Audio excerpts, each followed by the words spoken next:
الحمدللہ رب العالمین وصلی اللہ علی نبینا محمد وعلی آلہ وصحبہ اجمعین وبعد قال اللہ تعالی اعوذ باللہ من الشیطان الرجیم بسم اللہ الرحمن الرحیم یا ایھا الذین آمنوا استعینوا بالصبر والصلاة ان اللہ مع الصابرین وقال اللہ تعالی فی موضع آخر واستعینوا بالصبر والصلاة وانها لکبیرۃ الا علی الخاشعین۔ صدر عالی وقار،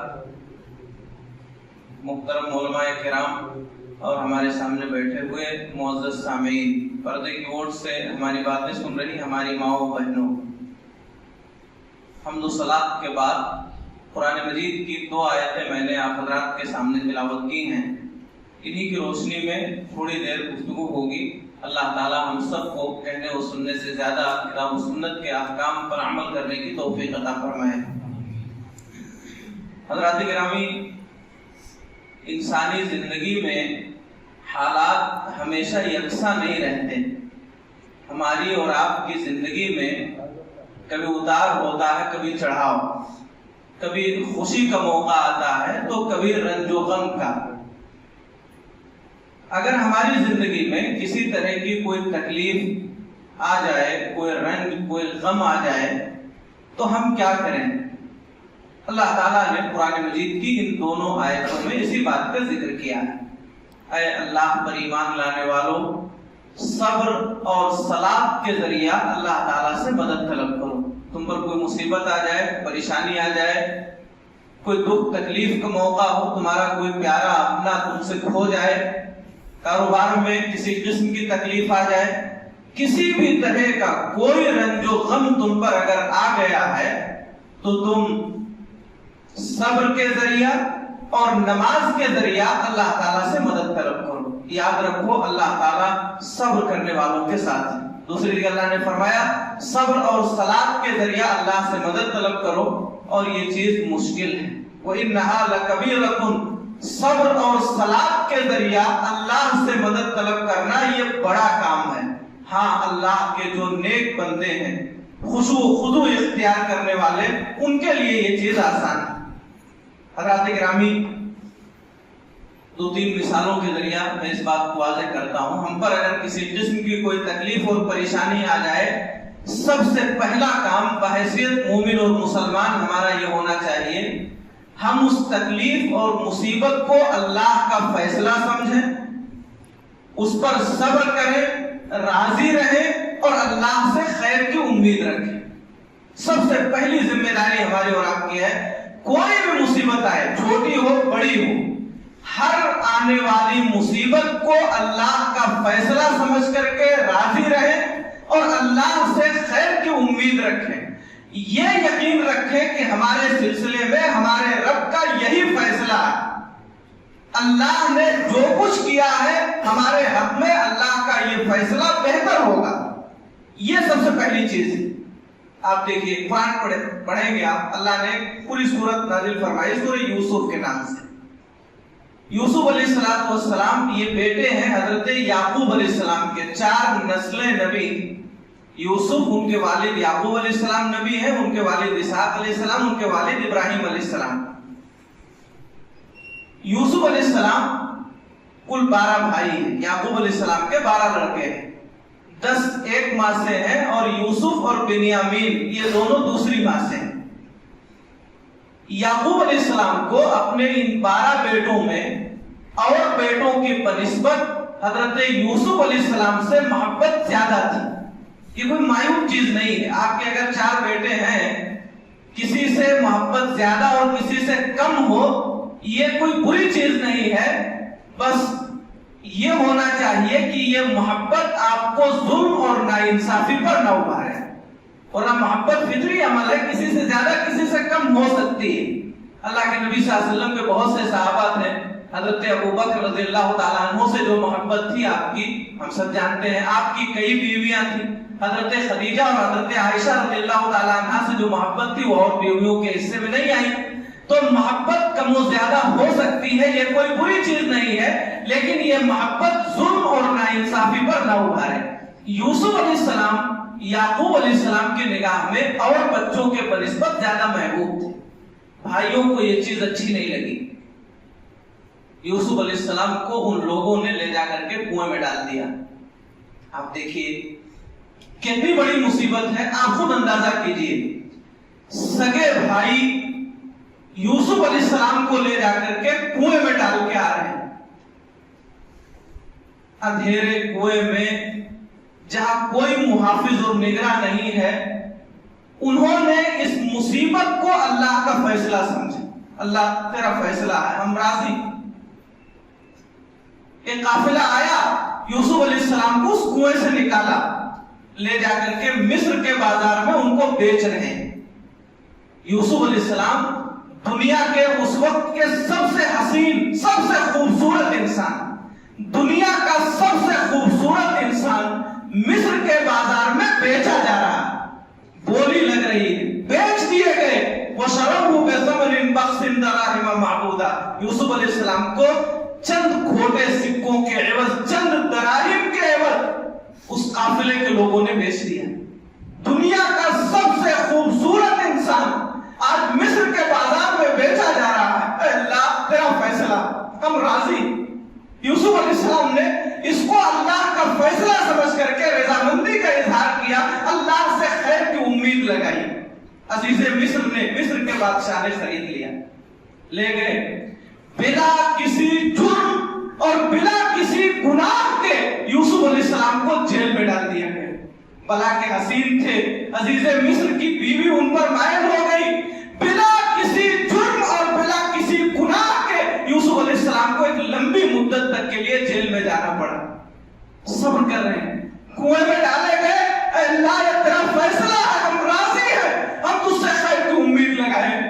مصر کے بازار میں بیچے جا رہے ہیں, اللہ تیرا فیصلہ ہے, راضی ہے ہم تیرے فیصلے سے, ہم تجھ سے خیر کی امید رکھتے ہیں. بلا کسی جرم اور گناہ کے جیل میں ڈالے گئے. اے اللہ تیرا فیصلہ ہے, ہم راضی ہیں. دنیا نے دیکھا یوسف علیہ السلام کے صبر کا پھل اور صبر کا نتیجہ اللہ نے اسی دنیا میں دیا. وہی بھائی جنہوں نے کنویں میں ڈالا تھا, پورے مصر میں سوکھا پڑ گیا. ایک ساری پڑی ہوئی ہے, یوسف علیہ السلام کے سامنے وہ بادشاہ گڑ گڑا رہا ہے, آپ آئیے اور معیشت کو سنبھال لیجئے. وہی یوسف علیہ السلام آج مصر کے خزانے کے مالک بن گئے ہیں. وہ بھائی جنہوں نے کنویں میں ڈالا تھا, آج ہاتھ پھیلائے ہوئے یوسف علیہ السلام کے سامنے آئے ہیں, کھانے کے لیے کچھ دے دیں. تو حضرات گرامی, ہم پر اور آپ پر بھی مصیبتیں آئیں گی, تکلیفیں آئیں گی. ہمارا اپنا کھو جائے گا, کوئی گھر میں بیمار ہو جائے گا, کسی کا ایکسیڈنٹ ہو جائے گا, کاروبار کر رہے ہیں اس میں پریشانی آئے گی. بہت ساری تکلیفیں اور مصیبتیں اور پریشانیاں ہماری اور آپ کی زندگی میں آئیں گی. بحیثیت مومن اور مسلمان ہماری ذمہ داری یہ ہوگی اس وقت ہم اس مصیبت اور تکلیف کو اللہ کا فیصلہ سمجھیں, صبر کریں, اللہ رب العالمین سے خیر کی امید رکھیں, اللہ ضائع نہیں کرے گا. ہماری مائیں بہنیں بیٹھی ہیں, صحیح بخاری کی روایت ہے, اللہ کے نبی صلی اللہ علیہ وسلم کی بیوی ہے ام سلمہ رضی اللہ تعالیٰ عنہ. ان کے پہلے شوہر ہیں ابو سلمہ رضی اللہ عنہ, ان کا انتقال ہو گیا.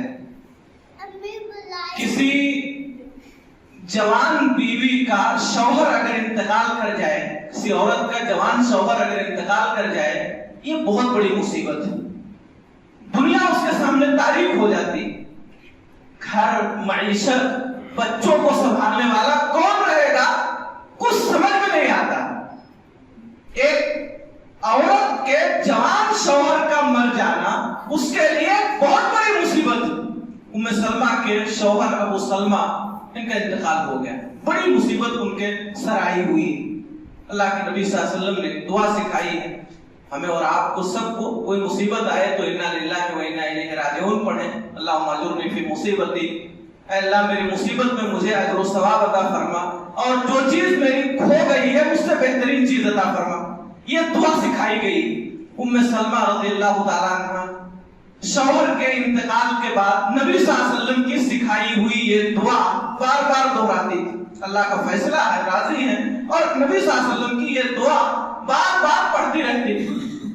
دل میں خیال آتا, انسان وہ بھی تھے, دل میں خیال آتا کیا ابو سلمہ سے بہترین بھی کوئی شوہر ہو سکتا.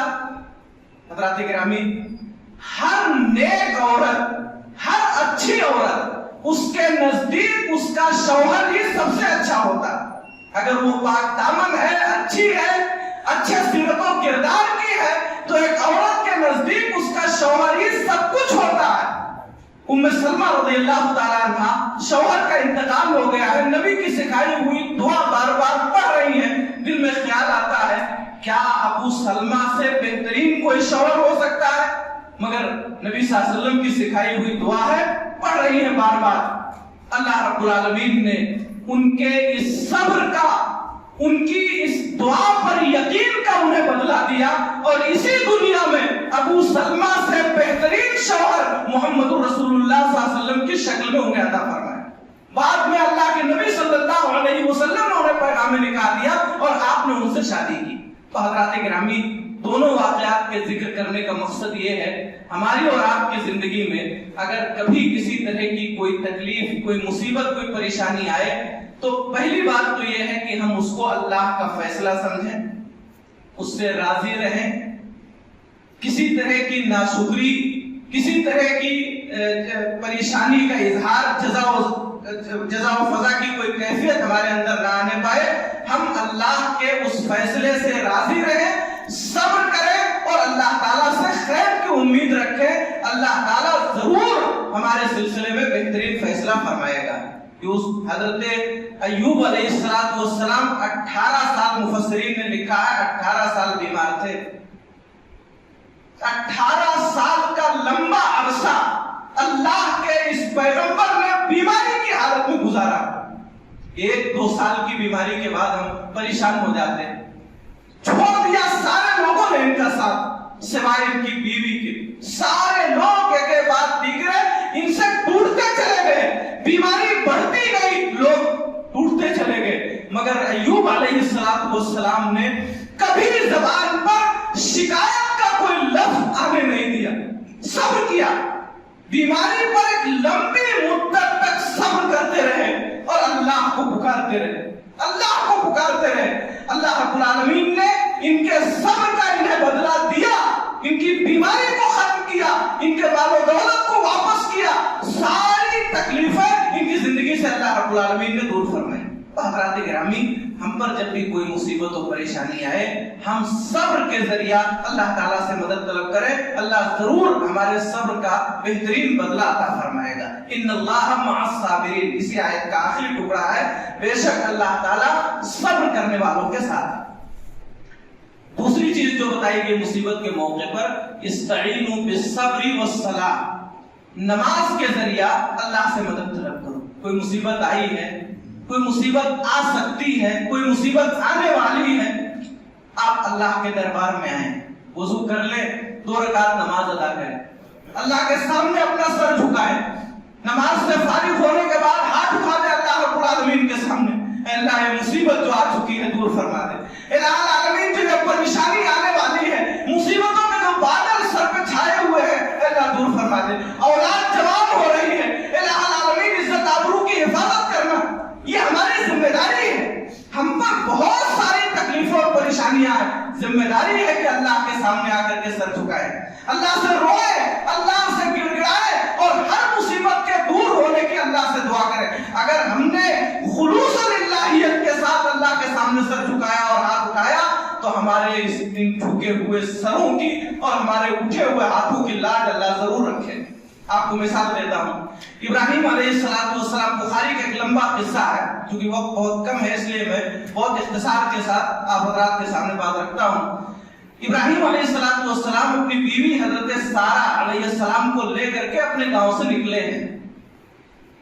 اس دور آنے کے بعد ایک بادشاہ ہے جو بڑا ظالم ہے، عزتوں سے کھیلتا ہے، اس کے چند کارندے اور افراد ہیں جو ادھر ادھر گھومتے رہتے ہیں، کوئی بھی خوبصورت اور جوان عورت انہیں دکھی تو اس کو پکڑ کر کے بادشاہ کے پاس لاتے ہیں اور وہ بادشاہ اس عورت سے منہ کالا کرتا ہے، اس سے زنا اور بدکاری کرتا ہے۔ یہ اس کا حال ہے۔ ابراہیم علیہ السلام کا گزر اپنی بیوی سارہ علیہ السلام کے ساتھ جب اس علاقے سے ہوا، کارندوں نے، بادشاہ کے، اس ظالم بادشاہ کے کارندوں نے ابراہیم علیہ السلام کی بیوی کو پکڑ لیا، سارہ علیہ السلام کو لے جا کر کے اس بادشاہ کے سامنے پیش کیا۔ غور کیجئے، اگر ہم اور آپ اپنی بیوی کو، اپنی بہن کو، اپنی بیٹی کو، اپنے گھر کی کسی خاتون کو ہم لے کر کے جا رہے ہوں اور آ کر کے چند نوجوان ہمارے سامنے سے ہماری بیٹی کو چھین کے لے جائیں اور ہمیں معلوم ہو کہ یہ لے جا کر کے بدکاری کریں گے، کیسا گزرے گا، کتنی بڑی تکلیف ہوگی۔ ابراہیم علیہ السلام کے سامنے سے ان کی بیوی حضرت سارہ کو چھین کر کے اس بادشاہ کے پاس لے گئے ہیں جو عزتوں سے کھیلتا۔ کتنی بڑی مصیبت ابراہیم علیہ السلام پر آئی۔ نماز پڑھی ابراہیم علیہ السلام نے، اللہ رب العالمین سے دعا شروع کیا، اللہ تیرے خلیل کی عزت خطرے میں ہے، بیوی کو ظالموں نے پکڑ لیا ہے، اس بادشاہ کے پاس لے گئے ہیں جو عزتوں سے کھیلتا ہے، جسے عفت اور پاک دامنی نام کی کوئی چیز اس کے ذہن میں ہے ہی نہیں۔ اے اللہ میری بیوی کی عزت کو بچا لینا۔ ابراہیم علیہ السلام نماز پڑھ کر کے اللہ سے دعا کر رہے ہیں، اللہ تیرے خلیل کی عزت خطرے میں ہے، بیوی ظالم بادشاہ کے نرغے میں ہے، عزت بچا لینا۔ حضرات گرامی، وہ بادشاہ حضرت سارہ کی طرف بڑھا، 3 بار اس نے کوشش کی، مگر اللہ تعالیٰ نے اس کے ہاتھوں کی طاقت کو چھین لیا۔ یہ ہاتھ اس کے شل ہو گئے، جیسے فالج کا اٹیک ہو جائے اور ہاتھ اٹھے نا، اللہ نے ہاتھوں کی طاقت کو چھین لیا۔ اور وہ بادشاہ جو حضرت سارہ سے منہ کالا کرنا چاہتا تھا، اس نے فریاد کی، منت اور سماجت کی، اللہ سے دعا کرو کہ اللہ ہم کو ٹھیک کر دے، ہم تمہیں کچھ نہیں کہیں گے، اور اپنے گھر کی عورت ہاجرہ کو ان کی خدمت کے لیے دیا۔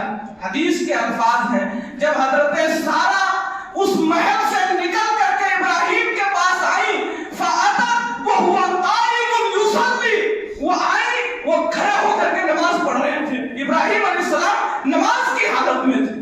حضرات گرامی دیکھیے، اللہ کے خلیل ابراہیم کی عزت خطرے میں ہے، بیوی ظالم بادشاہ کے نرغے میں ہے، انہوں نے نماز کے ذریعہ اللہ رب العالمین سے مدد طلب کی، اور وہ اللہ تعالیٰ نے ان کے جھکے ہوئے سر، ان کی جھکی ہوئی پیشانی کی لاج رکھی، اور ان کی بیوی کو اس ظالم بادشاہ کے نرغے سے نکال دیا، عزت آبرو کی حفاظت کے ساتھ۔ ہم پر بھی اگر کوئی مصیبت آئی ہے، ہماری عزت آبرو خطرے میں ہے، ہمارا گھر، ہماری دکان، ہمارا مکان خطرے میں ہے، ہماری بہو بیٹیاں خطرے میں ہیں، ہماری زمین، ہماری جائیدادیں خطرے میں ہیں، مسجد مدرسے خطرے میں ہیں، ہمارے سروں پر مصیبتوں کے بادل چھائے ہوئے ہیں، آئیے نا اللہ کے دربار میں، کھلا ہے یہ دروازہ، آئیے اللہ کے سامنے سر جھکائیے، ہاتھ اٹھائیے اللہ کے سامنے۔ کون سی مصیبت ہے جو بڑی ہے اللہ کی رحمت کے سامنے؟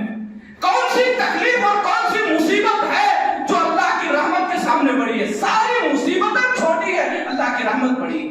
بس ضرورت ہے خلوص الہیت کے ساتھ اللہ رب العالمین کے سامنے سر جھکانے۔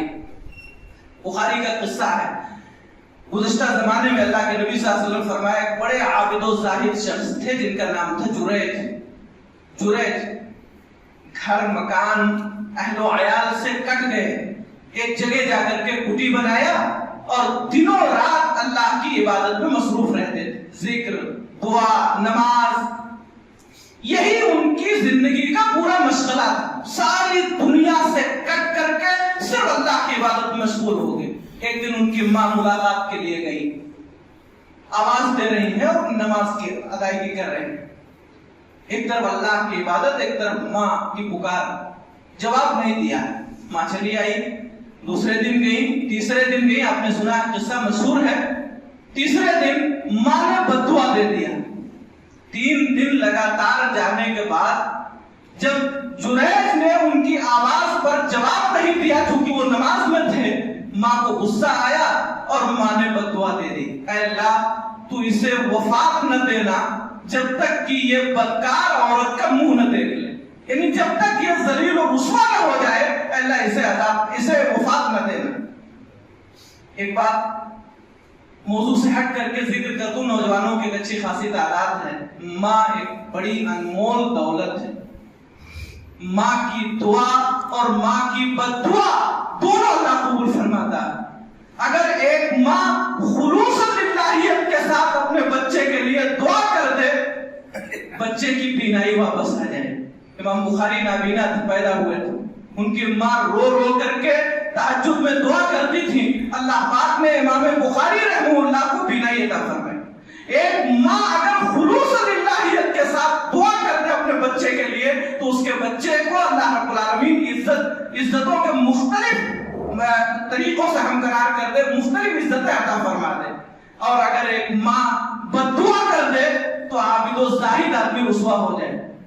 جریج کی ماں نے بد دعا کر دیا، اللہ رب العالمین نے ماں کی بد دعا کو قبول کیا۔ ایک بدکار عورت نے آ کر کے بچہ پیدا کیا اور اس نے یہ الزام لگایا کہ یہ بچہ جریج کا ہے۔ گاؤں کے سارے لوگ انتہائی غصے میں سب ناراض ہوئے، نالا ارے جریج جس نے گاؤں سے اپنے آپ کو الگ کر لیا ہے، دنوں رات عبادت میں مصروف رہ رہا ہے، یہ تو ڈھونگی ہے۔ وہ جریج جن کی نماز، جن کی دعا، جن کے ذکر و اذکار کا تذکرہ گاؤں میں ہوتا تھا، آج وہی جریج ایک بدکار کی شکل میں گاؤں والوں کے سامنے پیش ہے۔ دعا کیا انہوں نے اللہ تعالیٰ سے، نماز ادا کی، اے اللہ پوری زندگی کی اس عبادت خطرے میں، جو نمازیں پڑھی ہے، جو دعا کیا ہے، جو ذکر و اذکار کیا ہے، اے اللہ آج پوری زندگی کی عبادت خطرے میں ہے۔ وہی گاؤں کے لوگ جو مجھے تیرا ولی سمجھتے تھے، آج وہ مجھے گنہگار، زناکار، بدکار سمجھ رہے ہیں۔ اے اللہ میری عزت کی حفاظت فرما۔ حضرات گرامی، نماز کے ذریعے سے اپنی عزت کی حفاظت کے لیے اللہ سے دعا کی مدد طلب کیا، اللہ نے دعا سنی۔ اس چھوٹے سے بچے کو اللہ نے قوت گویائی عطا فرمائی۔ دودھ پیتا بچہ بول اٹھا، پوچھا گیا اس سے، گود میں اٹھایا جریج نے، تیرا باپ کون ہے؟ کہا میرا باپ فلاں چرواہا، میرا باپ فلاں چرواہا۔ حاضرین گرامی، ہم اور آپ کو چاہیے جب بھی کسی قسم کی کوئی مصیبت آئے، کوئی تکلیف آئے، کوئی پریشانی آئے، ہم صبر کریں اور نماز پڑھ کر کے اللہ تعالیٰ سے مدد طلب کریں۔ ہمارے نبی جناب محمد رسول اللہ صلی اللہ علیہ وسلم کی پوری زندگی آپ پڑھ ڈالیے۔ کان اذا حزبہ امر صلی، اللہ کے نبی صلی اللہ علیہ وسلم پر کوئی بھی مشکل معاملہ آتا آپ نماز پڑھتے۔ بارش نہیں ہو رہی ہے، صحابہ کرام کو لے کر کے میدان میں نکل گئے ہیں، آپ نماز پڑھ رہے ہیں، اللہ سے دعا کر رہے ہیں۔ سورج پر قہر لگا ہے، چاند پر قہر لگا ہے، دنیا تاریک ہو گئی ہے، صحابہ کرام کو لے کے نکل گئے، آپ نماز پڑھ رہے ہیں۔ تیز ہوا چل رہی ہے، آپ باہر آ گئے ہیں، نماز پڑھ رہے ہیں۔ جب بھی کسی قسم کی کوئی تکلیف، کوئی مصیبت، کوئی ناگہانی صورت پیش آتی، اللہ کے نبی صلی اللہ علیہ وسلم نماز کے ذریعے سے اللہ تعالیٰ سے مدد طلب کرتے تھے۔ اسلام اور کفر کے درمیان ایک فیصلہ کن جنگ ہوئی جسے دنیا بدر کے نام سے جانتی ہے۔ مسلمانوں کی تعداد 300 سے کچھ زائد ہے، کافروں کی تعداد اس جنگ میں 1000 ہے، 3 گنا زیادہ ہے تعداد میں۔ مسلمانوں کے پاس ہتھیار بہت کم ہیں، کافروں کے پاس ہتھیار کافی مقدار میں۔ مسلمانوں کے پاس سواریاں کم ہیں، کافروں کے پاس بہت زیادہ سواریاں ہیں۔ مسلمانوں کی طرف سے جو لوگ لڑنے کے لیے آئے ہیں وہ مدینہ کے انصار ہیں، زیادہ تر جو کھجوروں کی کھیتی کرنے والے ہیں۔ جنگ کا کوئی خاص تجربہ ان کے پاس نہیں، اور کافروں کی طرف سے جو 1000 کا لشکر آیا ہے ان میں زیادہ تر حرب و ضرب کے ماہر، بڑے بڑے لیڈر مکہ کے آ گئے ہیں، سب آئے ہیں۔ حضرات گرامی، کوئی مقابلہ نہیں، تعداد ان کی زیادہ، ہتھیار ان کے پاس زیادہ، وسائل ان کے پاس زیادہ، سواریاں ان کے پاس زیادہ، تجربات ان کے پاس زیادہ ہیں، ساری چیزوں میں وہ مسلمانوں سے بڑے ہوئے، کوئی مقابلہ نہیں۔ اللہ کے نبی صلی اللہ علیہ وسلم نے حالات کا جائزہ لیا، بدر میں ایک جگہ گئے، عریش جس کو کہا جاتا ہے، آپ سجدے میں گر گئے، رو رہے ہیں، اللہ سے دعا کر رہے ہیں، اے اللہ آج کے دن اگر یہ چھوٹی سی جماعت مار دی گئی، یہ 313 کی شکل میں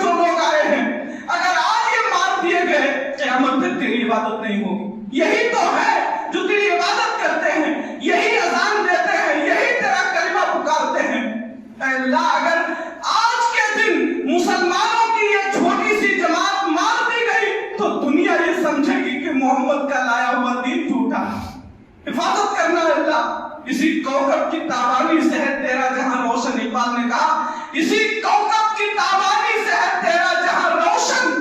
زوال آدم خاکی ضیا تیرا ہے میرا یہ جو چھوٹا سا ستارہ ہے.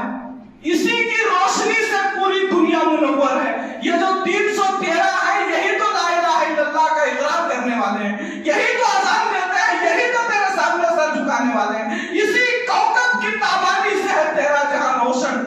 زوال آدم خاکی کا زوال اللہ, یہ آدم خاکی کا زوال نہیں, یہ تیرا زوال ہے. اسی حدیث کا ترجمہ کیا ہے اقبال نے, اللہ اگر آج یہ چھوٹی سی جماعت مار دی گئی تو روئے زمین پر قیامت تک تیری عبادت نہیں ہوگی. حضرت علی رضی اللہ عنہ کہتے ہیں بدر کی رات تمام صحابہ کرام سو رہے تھے سوائے رسول اللہ صلی اللہ علیہ وسلم کے. آپ نماز پڑھ کر کے رو رہے تھے. حضرات گرامی آپ دیکھیے ایک مصیبت آئی ہے اللہ کے نبی صلی اللہ علیہ وسلم پر, ایک فیصلہ کن جنگ کا موقع ہے. کافروں کی تعداد بہت زیادہ ہے, ان کے پاس ہتھیار بہت زیادہ ہے, ان کے پاس تجربات بہت زیادہ ہیں. ایک ایسے موقع پر نبی کریم صلی اللہ علیہ وسلم نے نماز پڑھ کر کے اللہ سے مدد طلب کی اور دنیا نے دیکھا وہی ابو جہل جو کل ڈینگیں مار رہا تھا کہ ہم بدر کے میدان میں رہیں گے, اونٹ ذبح کریں گے, ہماری عورتیں ناچیں گی مدینہ والوں کو تاکہ ہماری طاقت کا اندازہ ہو جائے. دنیا نے دیکھا اسی ابو جہل کو گھسیٹ کے لایا گیا اور بدر کے کنویں میں ڈال دیا گیا. حضرات گرامی تو جب بھی کوئی مصیبت اور پریشانی آئے اللہ تعالیٰ نے ہمیں اور آپ کو یہ سکھایا ہے یا ایھا الذین آمنوا استعینوا بالصبر والصلاۃ. اے اللہ پر ایمان لانے والوں صبر کے ذریعہ اور صلاۃ کے ذریعہ اللہ تعالیٰ سے مدد طلب کرو. ان اللہ مع الصابرین, بے شک اللہ تعالیٰ صبر کرنے والوں کے ساتھ. واستعینوا بالصبر والصلاۃ, صبر اور صلاۃ کے ذریعہ اللہ سے مدد طلب کرو. وانھا لکبیرۃ, یہ بڑی چیز ہے. ہاں خضوع اختیار کرنے والوں کے لیے بڑی نہیں, یہ بڑی ہے. آپ دیکھیں گے تجربات و مشاہدات ہمارے سامنے بہت سی مصیبتیں آتی ہیں, ہم ان سے کہتے ہیں, ان سے کہتے ہیں, ان سے کہتے ہیں, رشتہ داروں سے, اقارب سے, بہت سارے لوگوں سے کہتے ہیں, لیکن توفیق نہیں ہوتی کہ اللہ کے گھر میں آ کر کے اس مصیبت کو اللہ سے کہتے. بیٹی کی شادی کا دن رکھ دیا, تیاریاں شروع ہیں, ہر ملنے جلنے والے سے کہہ رہے ہیں بھیا عزت کا مسئلہ ہے ذرا دیکھنا رہنا, لیکن توفیق نہیں ہوتی ہے باپ کو کہ اللہ کے سامنے آ جائے اور رو دے گڑگڑا دے اللہ جو ہم سے ہو سکتا تھا ہم نے کر لیا, عزت تیرے ہاتھ. حضرات گرامی وَإِنَّهَا لَكَبِيرَةٌ, یہ بڑی چیز ہے. ہاں اللہ کے نیک بندوں کے لیے بڑی نہیں. اللہ تعالیٰ سے دعا ہے پار الہ ہم تمام لوگوں کو نیک عمل کی توفیق عطا فرمائے. ہر طرح کی مصیبت اور پریشانی جو ہم پر آئی ہے, آ رہی ہے, آنے والی ہے, اللہ تعالیٰ ان ساری پریشانیوں اور مصیبتوں کو دور فرما دے. مولا کریم ہم میں سے جو بیمار ہیں انہیں شفا عطا فرما, ان کی بیماریوں کو ان کے گناہوں کے خاتمے کا ذریعہ بنا دے. جو مسلمان مرد و عورت اس دنیا سے جا چکے ہیں ان کی قبروں کو نور سے بھر دے, انہیں کروٹ کروٹ جنت عطا فرما. الہ العالمین ہماری لغزشوں کو درگزر فرما دے. اللہ ہم میں سے جو پریشان ہیں ان کی پریشانیوں کو دور فرما دے. جو مقروض ہیں انہیں ان کے قرضوں کی ادائیگی کی توفیق عطا فرما. جو رشتوں کے طالب ہیں انہیں بہترین و مناسب رشتہ عطا فرما. الہ العالمین جو کاروبار سے جڑے ہیں انہیں حلال روزی کمانے کی توفیق عطا فرما. ان کے کاروبار میں خیر و برکت عطا فرما. اپنے راستے میں خرچ کرنے کی توفیق عطا فرما. اللہ ہم سے جو تھوڑی بہت نیکیاں عبادتیں ہو جائیں انہیں قبول فرما لے. ہماری عبادتوں کو ہماری دنیا کی کامیابی اور آخرت کے نجات کا ذریعہ بنا. اللہ ہمارے دلوں کو پاک صاف فرما. ہمارے دلوں سے کینوں, قدورت, حسد, بغض, عداوت, دشمنی کو نکال دے. اے اللہ اس دل میں تمام مسلمان بھائی بہنوں کے لیے الفت و محبت پیدا فرما دے. اے اللہ ہمارے دلوں کو صاف فرما دے. ہماری صفوں میں اتحاد پیدا فرما. مل جل کر رہنے کی توفیق عطا فرما. ہر طرح کے اختلاف و انتشار سے اللہ بچا لے. الہ العالمین ہم گنہگار ہیں, خطا کار ہیں, ہر طرح کی خطائیں اور لغزشیں ہم سے ہوئی ہیں. تو ستار و غفار ہے. اے اللہ تیری رحمت کا, تیری مغفرت کا تجھے واسطہ, ہم گنہگاروں کی مغفرت فرما دے. اے اللہ ہم سے جو بھی گناہ ہوئے ہیں, جو خطائیں ہوئی ہیں, جو لغزشیں ہوئی ہیں انہیں درگزر فرما. پورا جسم گنہگار ہے, سراپا گنہگار ہے, جسم کے ہر عضو سے خطا اور لغزش اور نافرمانی ہوئی ہے. اے اللہ ہمیں اعتراف تیرے دربار میں ہیں, اپنے گناہوں کا اعتراف کر رہے ہیں, اپنے گناہوں پہ شرمسار ہیں. اے اللہ ہمارے گناہوں کو معاف فرما. تو ہی معاف کرنے والا ہے. اللہ تو نے بڑے بڑوں کی خطاؤں اور ان کی لغزشوں ان کے گناہوں کو معاف کیا ہے. تیرے دربار میں 100 قتل کرنے والے کی معافی ہوئی ہے اللہ الہ العالمین. تجھے تیرے رحمت کا واسطہ ہمارے جسم کے اعضاء سے جو بھی گناہ ہوئے ہیں اللہ انہیں معاف فرما. اے اللہ ہماری ساری خطاؤں کو معاف فرما. ہمارے وہ مسلمان بھائی بہن جو کہیں بھی ظالموں کے ظلم کا شکار ہیں الہ العالمین کو ان کی مدد فرما. اے اللہ ہماری عزتوں کی حفاظت فرما, ہمارے گھروں کی حفاظت فرما, ہماری مسجدوں ہمارے مدرسوں کی حفاظت فرما. فتنے کے اس دور میں دین پر ثابت قدم رہنے کی توفیق عطا فرما, دین سننے کی, دین پر عمل کرنے کی توفیق عطا فرما. شرک سے, بدعات سے, خرافات سے الہ العالمین ہم سب کو بچنے کی توفیق عطا فرما. جانے انجانے میں کسی طرح کا کوئی شرکیہ کام, کوئی بدعات و خرافات کا کام اگر ہم سے ہو گیا ہو تو اللہ اسے معاف فرما دے. آئندہ زندگی میں ہمیں ہر طرح کے شرک, ہر طرح کی بدعتوں اور خرافات سے بچنے کی توفیق عطا فرما. الہ العالمین 5 وقتہ نمازیں باجماعت ادا کرنے کی توفیق عطا فرما. اللہ ہمارے وہ بھائی, ہماری وہ بہنیں جن کا رشتہ تیری عبادت سے ٹوٹ چکا ہے, اے اللہ ان کا رشتہ عبادت سے جوڑ دے. اللہ انہیں مسجدوں میں آنے کی توفیق عطا فرما, اپنی عبادت کی توفیق عطا فرما. ہمارے وہ نوجوان ساتھی جو راہ راست سے بھٹک چکے ہیں, جنہوں نے دوسرا راستہ اختیار کر لیا, اے اللہ ان کی اصلاح فرما. اے اللہ ہمارے گھروں کی اصلاح فرما, ہمارے گھروں کا ماحول دینی ماحول بنا دے. ہم جس حیثیت میں بھی ہیں اے اللہ ہمیں ہماری ذمہ داریوں کو ادا کرنے کی توفیق عطا فرما. الہ العالمین ہماری ذمہ داریوں میں ہم سے جو کمی و کوتاہی ہو اسے دور فرما. اے اللہ ہماری ہر طرح کی خطاؤں کو معاف فرما. تو ہی معاف کرنے والا ہے, تو ہی گناہوں کو بخشنے والا ہے. ہم تیرے گنہگار خطاکار بندے ہیں, تیرے سامنے آئے ہیں, رو رہے ہیں, گڑ گڑا رہے ہیں, ہاتھ اٹھائے ہوئے ہیں, سر جھکائے ہوئے ہیں, خار ہیں, بدکار ہیں, ڈوبے ہوئے ذلت میں ہیں, کچھ بھی ہیں لیکن تیرے محبوب کی امت میں ہیں.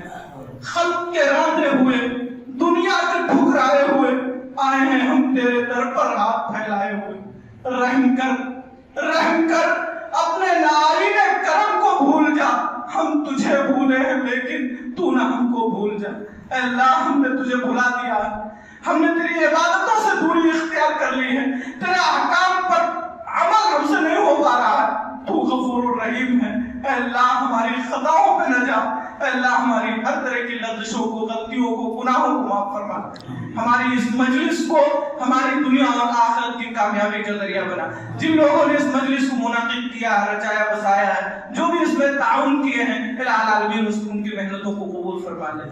اے اللہ ان کے میزان حسنات میں اس نیکی کا اضافہ فرما لے. اے اللہ ہمیں جب تک دنیا میں زندہ رکھ, ایمان و اسلام پہ زندہ رکھ. جب ہمارا خاتمہ ہو ایمان و اسلام پر ہو, مرنے کے بعد کے سارے مراحل کو ہمارے لیے آسان بنا دے. قبر کے عذاب سے ہم سب کی حفاظت فرما. قیامت کے دن اپنے سامنے ہر طرح کی رسوائی اور ذلت سے اللہ ہمیں بچا لے. الہ العالمین ہم سب کو جنت الفردوس میں جگہ دے اور جہنم کی آگ سے بچا. اے اللہ ہم سب کو جنت الفردوس میں جگہ دے اور جہنم کی آگ سے بچا. اے اللہ ہم سب کو جنت الفردوس میں جگہ دے اور جہنم کی آگ سے بچا. آمین. اقول قولی ھذا واستغفر اللہ لی ولکم. والسلام علیکم ورحمۃ اللہ وبرکاتہ.